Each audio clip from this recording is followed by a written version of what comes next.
Bismillahirrahmanirrahim. Alhamdulillahirabbil alamin. Wassalatu wassalamu ala asyrafil anbiya wal mursalin Sayyidina Maulana Muhammadin wa ala alihi wa ashabihi ajma'in. Qala al-musannif al-imam Hujjatul Islam Abu Hamid Al-Ghazali rahimahullah wa nafa'ana bi ulumihi fid dharain amin. Dan ketahuilah bahwasanya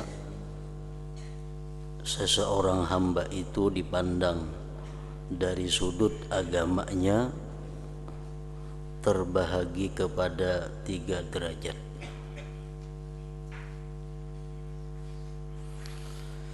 Seorang manusia dipandang dari sudut agamanya terbagi kepada 3 tingkatan. Pertama, tingkatan yang pertama adalah salimun. Artinya orang yang selamat.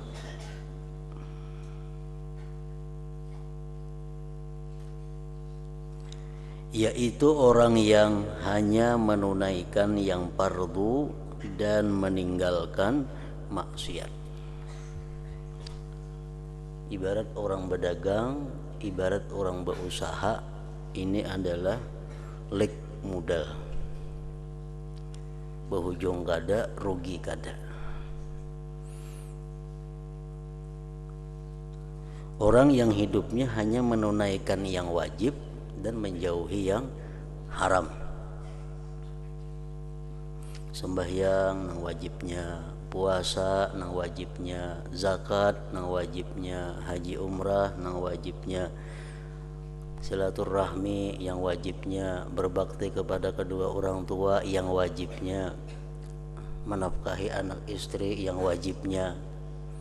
Nang sunat-sunat inya kada manggawi, nang wajib aja. Tapi nang haram ditinggalkannya. Nah, ini kelompok yang pertama ngarannya adalah salimun. Kedua, rabihun. Kelompok yang kedua disebut rabih, artinya orang yang beruntung. Ibarat berdagang ini ada hujungan kelihatan, yaitu orang yang menunaikan yang fardu dan meninggalkan maksiat dan menambah pula dengan membuat bermacam-macam ketaatan yang sunat. Sembahyang wajib dilaksanakannya, sunat dilaksanakannya. Puasa wajib dilaksanakannya, puasa sunat dilaksanakannya. Zakat wajib dilaksanakannya, sedekah sunat digawinya. Segala yang haram ditinggalkannya. Nah, ini orang ngarannya adalah rabihun, orang yang beruntung, berhujung. Ketiga, khasirun, artinya orang yang rugi.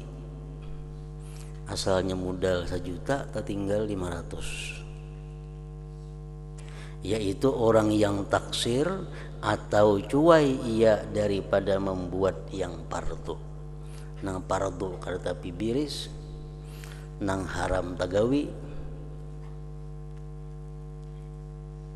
nang sunat kada tapi biris, nang makruh tagawi.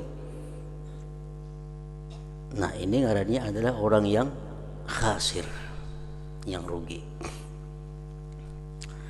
Maka jikalau engkau tidak dapat menjadi orang yang rabih, maka berusahalah supaya menjadi orang yang salim. Kalau kita kada kawa berhujung, maka jangan sampai keluar daripada kelompok yang pertama tadi, salim. Dan janganlah sekali-kali menjadi orang yang khasir, yang rugi.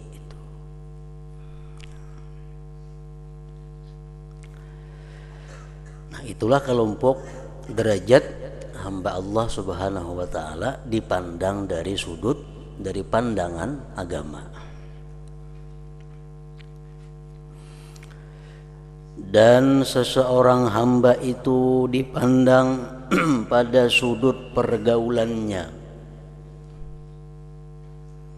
dengan orang lain,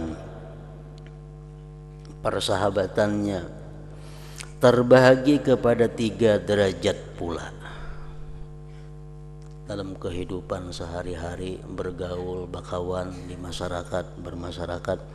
Nah, itu manusia ada 3 tingkatan juga. Pertama, laksana malaikat yang mulia, yang suka berbuat baik kepada orang lain, yaitu seseorang yang berusaha menunaikan hajat orang lain dengan cara yang penuh kasih sayang dan lemah lembut, dan senantiasa melakukan perkara yang dapat menggembirakan hati mereka. Ada kawan kita, nah kawan kita itu selalu menunaikan hajat kita. Kawan kita itu selalu menggembirakan hati kita. Nah, maka ini ngarannya adalah disebut kelompok pertama, laksana malaikat yang mulia. Kedua, laksana binatang dan benda yang keras, yaitu seseorang yang tidak memberi kebaikan kepada orang lain dan tidak pula menolakkan sebarang perkara yang menyakiti mereka. Ya, ini kelompok yang kedua ini sudah inya kada bisa berbuat baik kepada orang lain dan kadang-kadang menyakiti kepada orang lain. Nah, ini kelompok binatang dan benda yang keras. Ketiga, laksana kalajengking, ular dan binatang buas.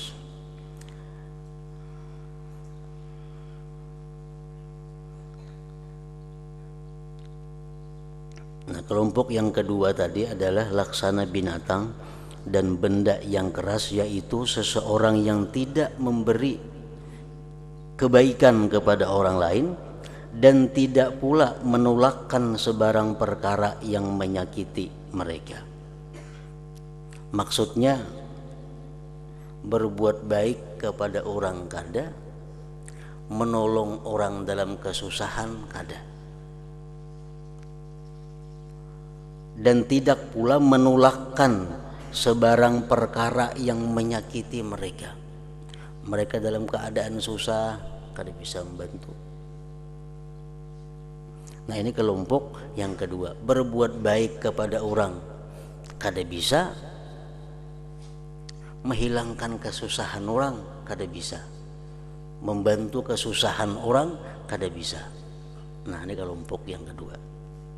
Yang ketiga ini kalajengking, ular dan binatang buas, yaitu seseorang yang tidak diharapkan kebaikannya dan dijauhi kejahatannya.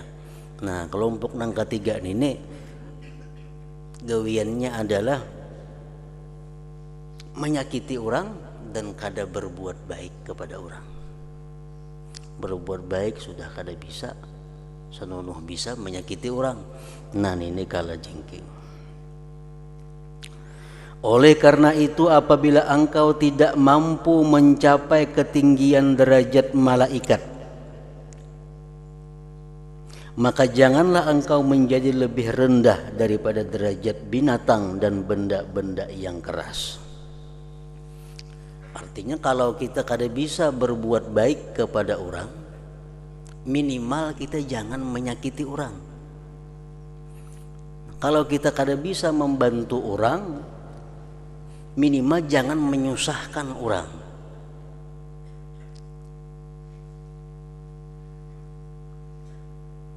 Jangan sampai kita turun kepada derajat kalajengking, berbuat baik kada, senonoh menyusahkan orang, menyakiti orang.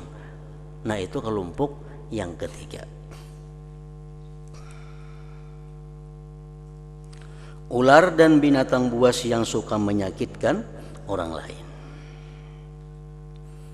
Jadi engkau, jikalau engkau ridha bagi dirimu untuk berada di bawah daripada derajat a'la illiyin, derajat yang paling tinggi daripada segala yang tinggi, maka janganlah engkau ridha bagi dirimu dengan derajat asfala safilin, derajat yang lebih rendah daripada segala yang rendah. Nah, jadi derajat malaikat itu disebut derajatnya a'la illiyin, derajat yang paling tinggi daripada segala yang tinggi.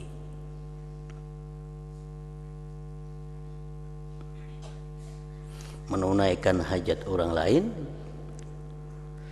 dan senantiasa melakukan perkara yang dapat menggembirakan hati mereka, itu derajat a'la illiyin.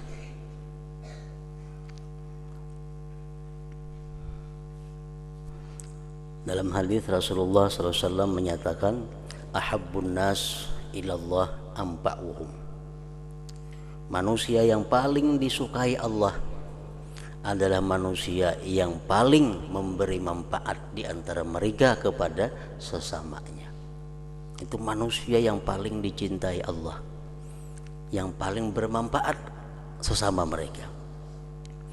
Wa ahabbul a'mal ilallah azza wa jal sururun tudkhiluhu ala muslim. Paling dicintai amal kepada Allah adalah kegembiraan yang kau masukkan atas orang muslim. Artinya idkhalus surur, memasukkan kegembiraan kepada orang Islam. Itu amal yang paling disukai Allah. Au takshifu anhu kurbatan, atau engkau melapangkan daripada orang Islam kesusahan mereka.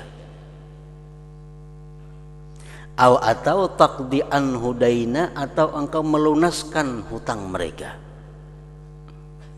Au tatrudu anhu ju'a, atau engkau tolak daripada mereka kelaparan, membantu orang yang kelaparan. Nah, itu ibadah-ibadah, amal-amal yang bila mana kita lakukan merupakan satu amal yang paling dicintai Allah dan dimasukkan dalam derajat a'la illiyin, derajat yang paling tinggi di antara yang tinggi. Dalam hadis lain Rasulullah menyatakan, ahabbul a'mal ba'dal faraid idkhalus surur 'alal muslim. Paling afdal perbuatan, paling disukai amal sesudah melaksanakan yang fardu adalah memasukkan kegembiraan atas orang Islam. Jadi banyak hal-hal yang dimakruhkan, banyak hal-hal yang kurang baik, tapi karena kita menyenangkan hati orang muslim, maka hal itu menjadi sangat baik. Padahal perbuatan ini dibenci dalam agama, bukan dilarang, dibenci, dimakruhkan. Tapi karena kita untuk membahagiakan, untuk menggembirakan orang Islam, maka hal tersebut menjadi sunat. Nah, itu daripada ketinggian derajat perbuatan menyenangkan hati sesama muslim. Kita ambil contoh misalnya, orang yang makan banyak itu dicela dalam agama. Makan banyak itu dicela karena macam-macam akibatnya, melumpuhkan pikiran, membutakan hati, menghilangkan khasyah, takut kepada Allah. Nah, tapi kita makan banyak ini karena kita ini untuk menyenangkan hati seorang muslim, jadi sunat.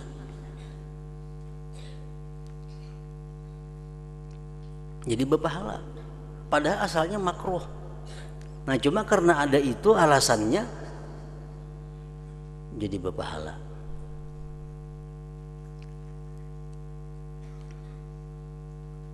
Kita makan sorangan sedikit aja,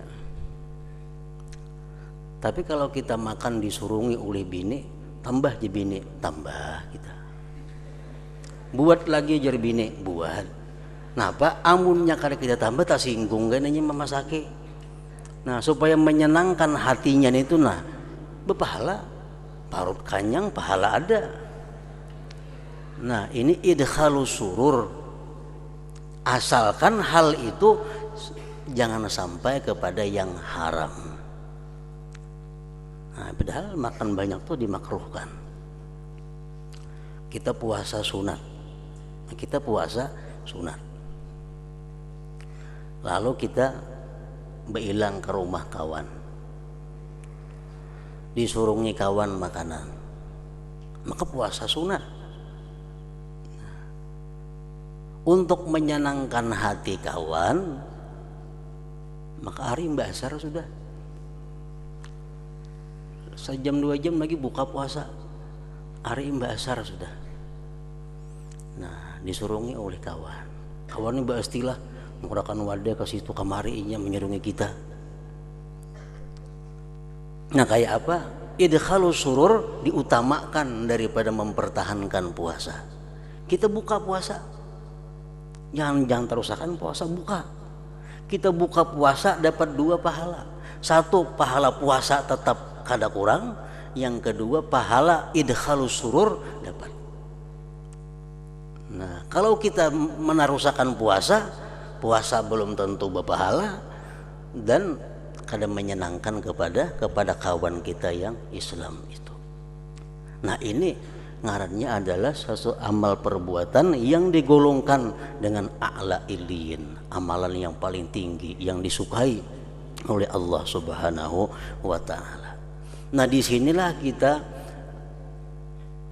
membuktikan bahwa kita beribadah itu petunjuk akal, bukan petunjuk nafsu. Bayangkan kita sudah puasa 8 jam 9 jam sudah puasa. Nah, kita disurungi oleh kawan makanan macam-macam. Di situ nafsu kita ini berat untuk buka puasa. Menjadi nafsu ikem sudah sekian hari, sudah sekian jam belapar berpuasa. Lagi sajam buka lagi jam. Nah, nafsu mendorong kita supaya jangan kita menyenangkan orang, agar kita kada dapat pahala yang besar. Nafsu mendorong kita agar kita kada dapat pahala yang besar, perusakan puasa.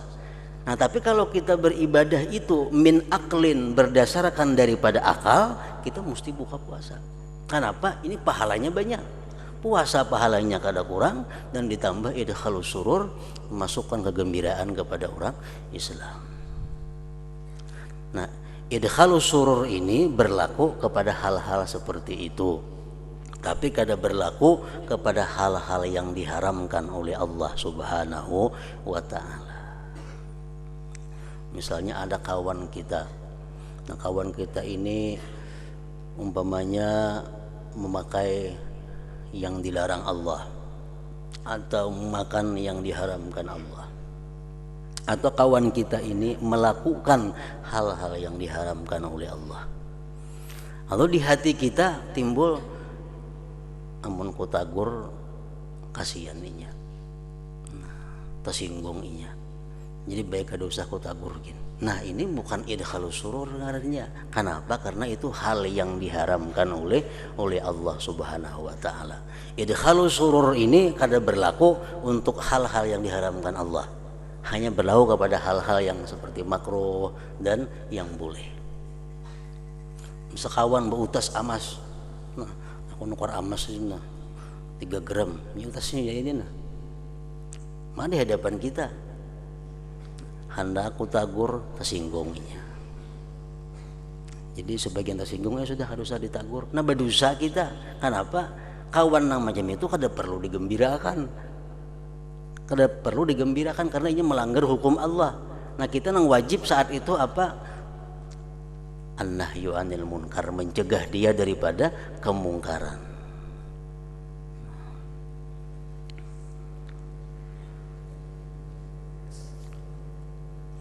Nah, jadi kalau kita kada mampu untuk beribadah, untuk beramal kepada amalan yang paling tinggi, maka kita jangan sampai berada pada perbuatan yang paling rendah di antara yang rendah.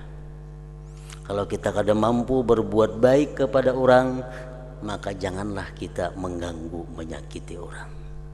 Nah, itu minimal.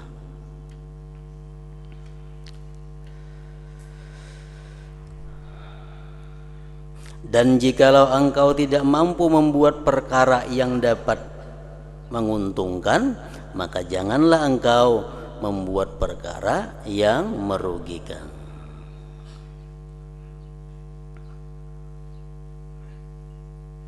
Berkata-kata itu baik, kalaunya berpahala. Tapi kalau kita sudah kada bisa berkata-kata yang baik, ambil diam. Man kana yu'minu billahi wal yaumil akhir falyakul khairan aw liyasmut. Kita kan disuruh diam kada, kita disuruh berkata-kata yang baik, karena itu memberikan keuntungan. Kalau itu kada bisa kita berkata-kata yang baik, falyasmut, diam. Jangan sampai kita berkata-kata kepada yang kada baik artinya. Sepanjang hari janganlah engkau membuat sesuatu, janganlah engkau melakukan sesuatu kecuali pekerjaan yang dapat memberi manfaat bagi akhiratmu.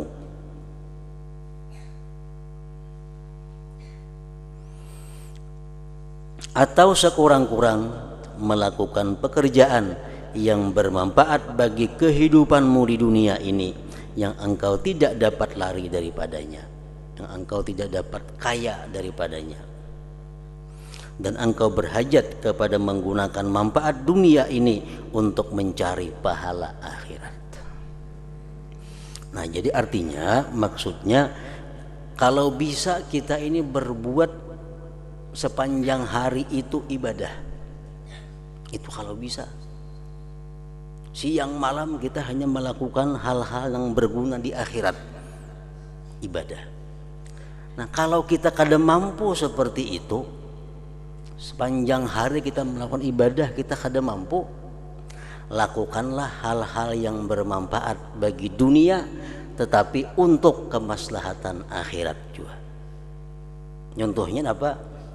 Kita kalau berzikir sembahyang 24 jam ada apa? Jakanya kau macam itu aturannya. Jakanya kau macam itu. Beribadah 24 jam, tapi jelas sudah itu kada kawa. Nah, kalau itu kada kawa, kita lakukan perbuatan-perbuatan duniawi tapi yang sifatnya menunjang perbuatan akhirat. Contohnya, kita beribadah sudah uyuh, sudah lapar, bawa istirahat, baik guring, baik makan, baik apa. Tapi kita niatkan bahwa guring kita itu, makan kita itu untuk persiapan kepada ibadah yang berikutnya. Nah, itu artinya.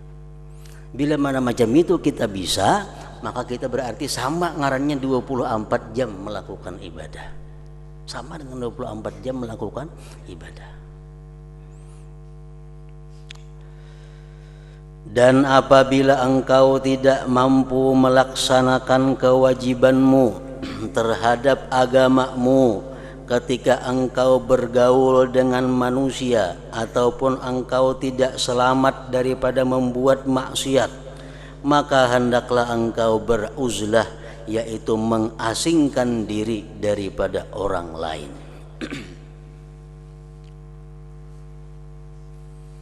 Nah, kalau kita hidup di masyarakat sudah kada kawa lagi untuk mengamalkan syariat agama.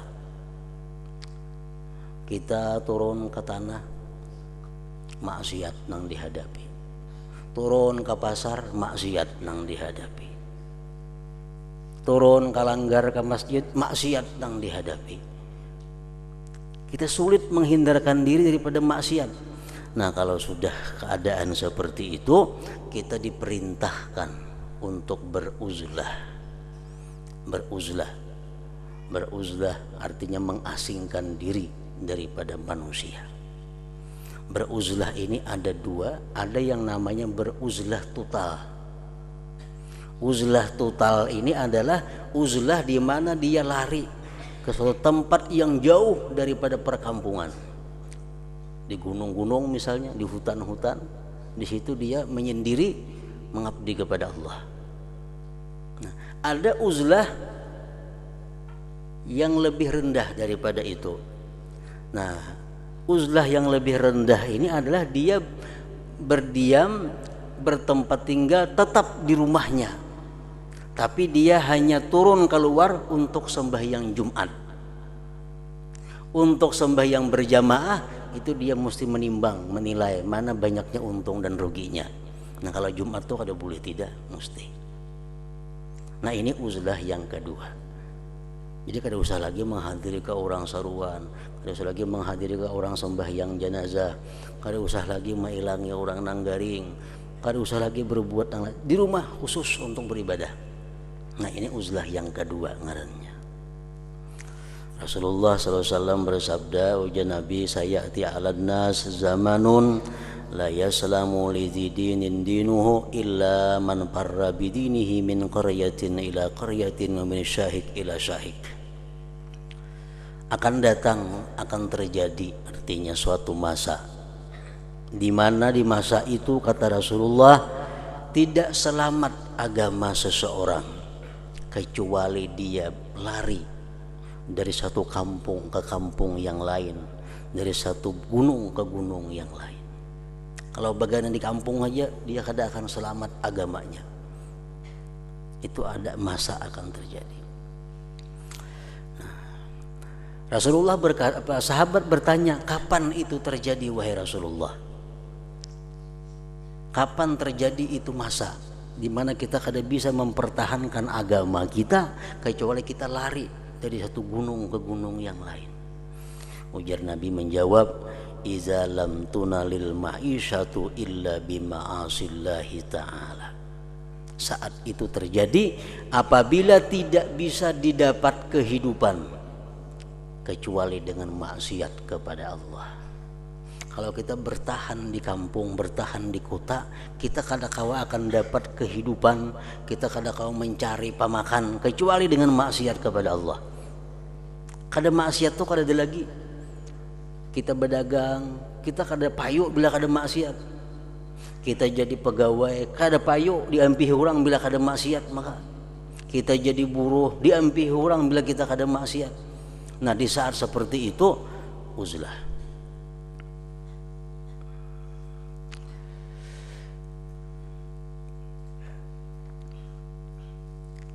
Nah jadi berasing diri tadi oleh Imam Ghazali disebutkan, kita beruzlah itu ada keuntungannya banyak dan ada juga kekurangannya. Namun syarat orang yang beruzlah itu adalah orangnya alim. Tafaqqah summa tazil. Belajarlah kamu dahulu baru uzlah. Uzlah itu faidahnya, ujar Imam Ghazali, yang pertama faidah orang beruzlah itu tafarrug lil ibadah wa tafakkur.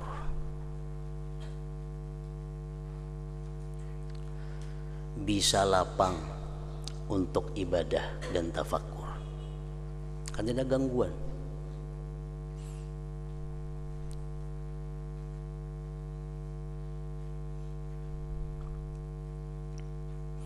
Yang kedua, keuntungan orang beruzlah itu at-takhallus minal ghibah wan namimah war riya wasukul anil amri bil ma'ruf wan nahyi anil munkar. Kedua keuntungannya uzlah itu adalah terhindar daripada gibah. Karena kata bakawan. Terhindar daripada gibah. Terhindar daripada namimah, anjur atar. Terhindar daripada riya. Siapa yang diriai oleh orangnya? Terhindar daripada kada melaksanakan amar ma'ruf nahi munkar. Terhindar, selamat.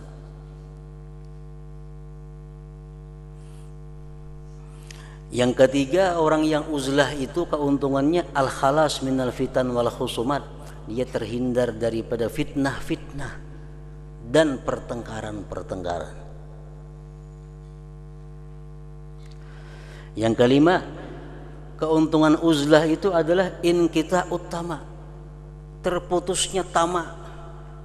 Kita kada tamak kepada orang lain kada tamak lawan kita. karena kita uzlah, kita menyendiri. Yang keenam, al-khalas min musyahadatil hamqa wa sayyi'il khuluq. Kita terhindar daripada memandang orang-orang yang bodoh dan yang jahat budi pekertinya. Memandang orang bodoh itu berbahaya. Kenapa? Bisa menjangkit lawan kita kebodohannya itu. Kita uzlah, kita kadang-kadang memandang orang-orang bodoh. Nah, jadi uzlah ini itulah keuntungannya, dan ini berlaku baik bagi laki-laki atau bagi perempuan. Misal seorang perempuan kadang-kala turun pada rumah pasti maksiat. Karena keadaan kampungnya macam itu. Begitu turun pada rumah aja sudah maksiat. Imma maksiat dari diri seorang langsung, atau maksiat atau penyebab orang lain berbuat maksiat. Kadang-kala lepas daripada itu. Nah, perempuan-perempuan seperti ini pun uzlah. Artinya bagaimana di rumah aja lagi, kadang kemana-mana lagi.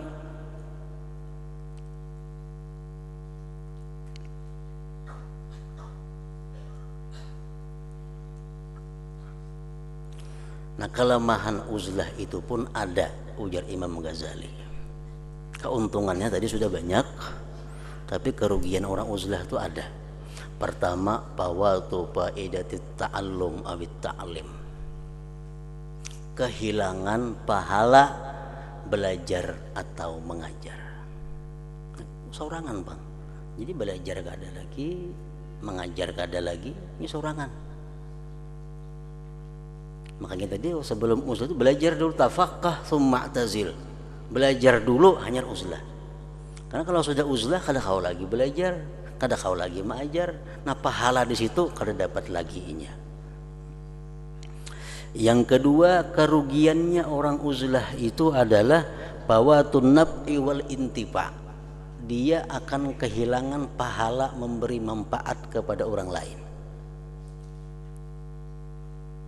Kan kalau kita di tengah-tengah masyarakat ini ada bisa memberi manfaat, mengucapkan assalamualaikum, waalaikumsalam, pahala, manfaat, membantu apakah ada pahalanya. Kalau uzlah kada ada lagi dapat itu. Yang ketiga, fawadilil a'mal. Orang uzlah itu keluputan fadilah amal, seperti menghilangi orang garing kada dapat lagi, seperti menghilangi mengantarkan jenazah, silaturahmi kada ada lagi, karena sudah menyendiri. Yang keempat, orang yang uzlah itu keluputan fawatu ihtimalil adza. Dia keluputan pahala menyandang gangguan orang. Kan kalau kita uzlah, siapa dia mengganggu kita? Kada ada lagi orang mengganggu. Kalau kita hidup di tengah masyarakat nih, kadang-kadang ada yang mengganggu lawan kita, kita sabar dapat pahala. Ada orang yang perkataannya kadang menyamankan lawan kita, kita tahane, kita sabar dapat pahala. Nah, itu keuntungannya orang-orang yang kada uzlah. Nah, dipandang daripada keuntungan orang uzlah dan kerugiannya orang uzlah, mana yang terbanyak? Nah, bila terbanyak itu keuntungannya, uzlah adalah yang dipilih. Nah, jadi uzlah ini banyak berlaku, bukan hanya sekarang. Di abad ketiga Hijriah sudah ada uzlah itu. Abad ketiga Hijriah, abad kedua Hijriah, keempat Hijriah. Banyak ulama-ulama itu, aulia-aulia itu nang hanya turun untuk Jumat. Kalau Jumat ini kada kawa kada, kecuali kita bagaimana di tempat terpencil nang kada mendengar seruan azan. Ibnu Abbas ditanya, bagaimana wahai Ibnu Abbas tentang seorang yang alim, dia berkhalwat di rumahnya tapi dia tidak sembahyang Jumat dan jamaah. Ibnu Abbas, huwa finnar, matinya ke neraka. Nah, kada kawan itu, huwa finnar. Kalau hendak kada berjumat tuh kasana bagaimana jauh-jauh sehingga kada mendengar orang azan.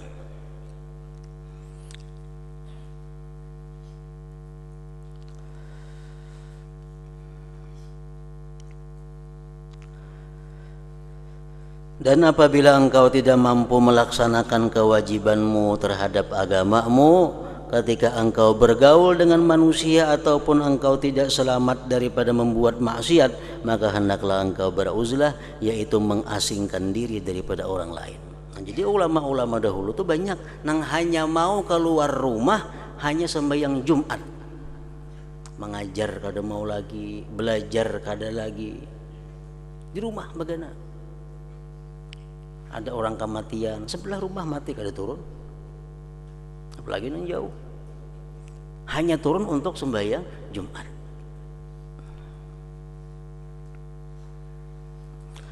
Dan itu adalah yang terlebih baik bagimu, maka disitulah letaknya keselamatan. Memang kalau kita dalam keadaan yang aman, dalam keadaan yang normal, di mana kita di masyarakat masih bisa berbuat kebaikan, di mana kita di masyarakat kada selalu melakukan kemaksiatan, itu uzlah adalah bukan hal yang terpilih, bukan hal yang terbaik. Lebih baik kita bergaul di tengah-tengah masyarakat, karena khairun nas tadi ampauhum linnas itu. Uzlah ini jalan terakhir.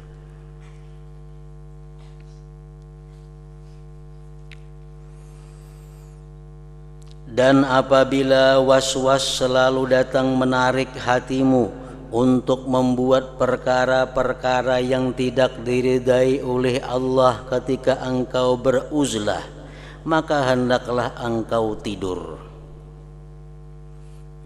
Rahatan beruzlah nih, di hati ini ada aja was-was hendak melakukan hal-hal yang kada diridai oleh Allah, baik buah guring, baik di bawah guring.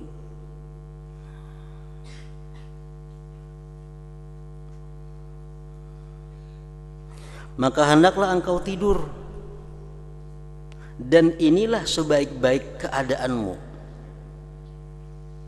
Guring itu menguntungkan bagi orang-orang yang ahli maksiat. Orang gawinya maksiat aja, guring itu rahmat baginya, melarang saya itunya kada berbuat maksiat. Nah, bagi orang-orang yang baik, bagi orang-orang yang suka beribadah, guring itu adalah kerugian. Dengan sekian guring, berapa waktu yang terbuang untuk kebaikan.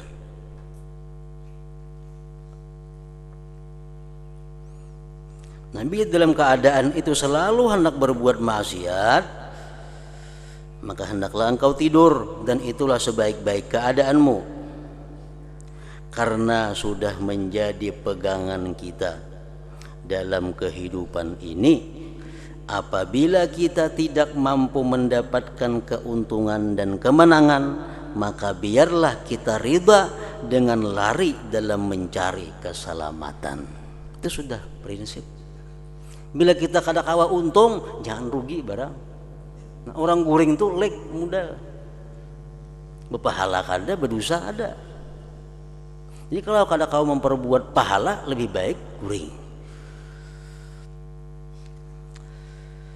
Maka alangkah hinanya orang yang dapat menyelamatkan agamanya dengan menganggurkan dirinya. Nah, kalau kita hidup di tengah-tengah nang kawa berbuat baik, kalau kita hidup di tengah-tengah nang kita kawa berbuat amal ibadah, guring itu rugi. Guring sesuatu yang hina. Maka alangkah hinanya orang yang dapat menyelamatkan agamanya. Kau beribadah, kau berbuat baik, alangkah hinanya dengan menganggurkan dirinya. Guring umpamanya. Karena tidur, guring tadi adalah saudara mati, yang bermakna pengangguran hidup, dan mencontohi kelakuan benda-benda yang jamit, yang tidak bergerak. Orang guring sama batu artinya. Orang guring sama lawan tihang.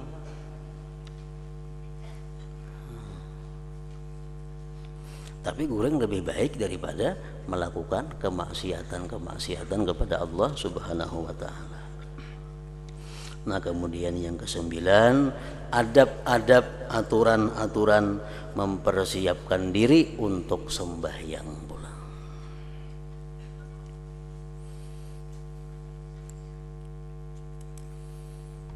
حضرة النبي صلى الله عليه وسلم. الفاتحة. بسم الله الرحمن الرحيم.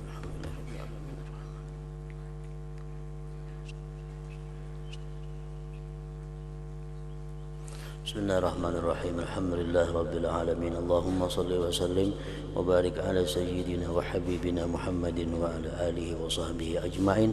Allahumma ighfir lana ma akhta'na wa ma tahammadna wa ma asrarna wa ma a'lanna wa ma asrafna wa ma anta a'lam bihi minna. Antal muqaddim wa antal muakhir, la ilaha illa anta.